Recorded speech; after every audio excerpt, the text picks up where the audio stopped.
On May 2nd, 2016, the famous Call of Duty franchise released their first reveal trailer for their newest game, Call of Duty Infinite Warfare. And the reaction wasn't the best. As of right now, it's got 3.9 million dislikes compared to its over 600,000 likes. People, or at least fans of the Call of Duty series, weren't happy with the direction where the games were going. You could kind of get the feeling that with Black Ops 3 and Advanced Warfare that they were going in a more futuristic approach, and fans weren't exactly happy with those two. But lo and behold, the trailer comes out, and what do you know, you're fighting robots and flying around in space, and there's a bunch of other space stuff. Fans hated it, it was made fun of at the time, and I think this is when the hashtag boots to the ground came out, and I don't really consider myself a fan of this series necessarily, but I played most of them. I really like the story in Black Ops and Advanced Warfare, and for the most part, I enjoyed them a lot. But I always wondered how regular fans of the series would treat these games. I always got the feeling that while the first Black Ops was received well, Black Ops 3 and Infinite Warfare were treated less favorably. In Black Ops 3 you had some futuristic tech, and in Advanced Warfare, well, you basically have a mech suit to make you do things. But you still had shotguns, you still shot people, it was kind of okay, but amongst fans there was almost this weird vibe of them kind of saying like, okay Call of Duty, calm down, don't go too crazy here. But they did, and well, Infinite Warfare happened. Before I continue, I just want to say that for this video I will mostly be talking about just the campaign. I'm not a big competitive guy, so I don't play the multiplayer much, and same goes for the zombies mode. I don't play either two, and as weird as it is, I am more of a single player campaign person for the Call of Duty franchise. So the thing about Infinite Warfare for me was that I actually like the setting. It's sci-fi, yes, but it's not completely there. Guns are still guns, it's not like you're shooting laser guns, the space tech is low. I especially like that scene when they went to like FTL and the ship was almost destroyed in the process. And honestly, it's a setting that the Call of Duty franchise has never done before, and it was just so refreshing to see. Same goes for the campaign. I like the opening bit when you're on some weird moon on Jupiter jumping around in spacesuits while I was gunning down enemies.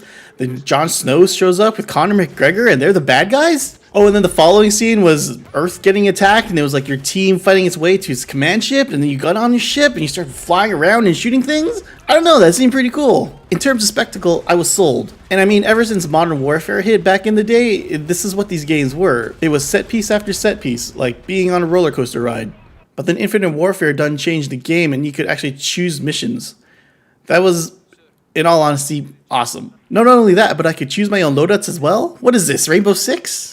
While most missions were, for the most part, your standard fare, there were a few missions that stood out. The first would be the stealth mission, where you're walking around an enemy ship looking to assassinate higher-ups. What's great about this mission is that you can fail at any time and not get a mission failed. Too many times when a game has a stealth sequence, the easy answer to failing is to give the game over screen and try again. So it's nice to have a game that lets you sort out your own problems when you fail a stealth sequence. Another standout is when you're fighting in space, either stealthily hiding in space debris to get to an enemy ship, or shooting enemies in zero-G. I'll be honest and say it wasn't my favorite sequence. The whole zero-G thing can be a bit disorienting at times, but it was something different and I can appreciate them trying to go for it. Then there were the spaceship battles with the Jackals. It's not uncommon to have a vehicle sequence in Call of Duty games, but multiple missions with one is something else. I'm not usually a fan of dogfights, but the Jackal controlled weirdly enough that making a hard turn was easy to do. Though I still think there are too many Jackal missions and not enough that combine the Jackals into standard missions. Again, it was something different and I appreciate the effort. It was these small things that the Call of Duty franchise had never done before that really struck a chord with me. Not only could you do side missions, but you were rewarded with slight upgrades to your character or ship. It may be small things, but like I said, it's these small things that add up and brought a refreshing take on the Call of Duty franchise. It's not that it was never done before, it's that it was never done in the franchise before. When it came to actual gameplay, I don't really understand the hate. You still shoot, you still throw grenades, you run around and all that stuff. Sure, there's robots now, but that's why you have two different types of guns. One for the robots and one for the people. It still felt like you're playing Call of Duty campaign. The only thing that I could think of that would make fans mad was the wall running, and I'll be honest, I totally forgot about that mechanic with the exception of one instance. The rest of the time I was just playing the game as a straight shooter. Or maybe they were mad at that big robot? I mean, there's usually a level where you escort a tank or a heavy vehicle, so I don't see how a robot is any different. Honestly, there were only a couple issues I had with the game.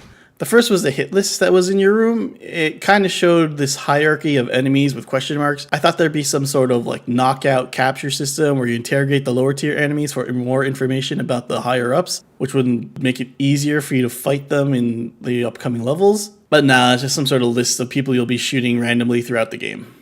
Second would probably have to be Conor McGregor. You see him in the beginning punching you or something, and then he's on the hit list. But when you go to Mars, you see him reading the last rites to members of your team. I thought he was a bad guy. It didn't really make much sense. My main issue with the campaign is the overall story they were going for with the protagonist Reyes. See, early on there's this scene with the ship The Retribution. It does a suicide attack to fend off the enemies, and Reyes wasn't exactly happy about that. He said something to the effect of, there's no point in sacrificing lives, and okay, cool, this guy has morals.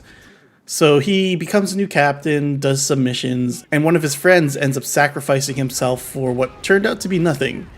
He has an argument with the squad, and by the end of the game, he sends his whole crew to Mars only for 3 people to survive. Having this save everyone mentality to, okay, well, if one of us dies, all of us will, is such an extreme arc to go through.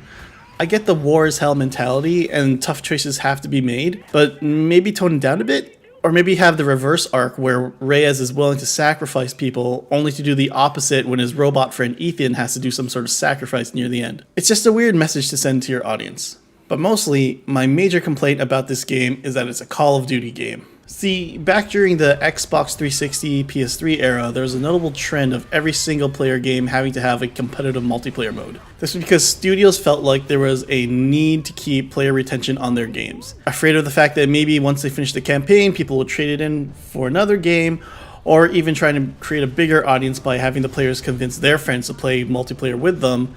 There was this weird mentality at the time to keep players interested for as long as possible. This is why games like BioShock 2, Dead Space 2, and a whole bunch more had multiplayer modes in them. And listening to interviews during that time, the question developers always had is, well, would you rather have a great multiplayer and a good campaign, or a great campaign and a good multiplayer?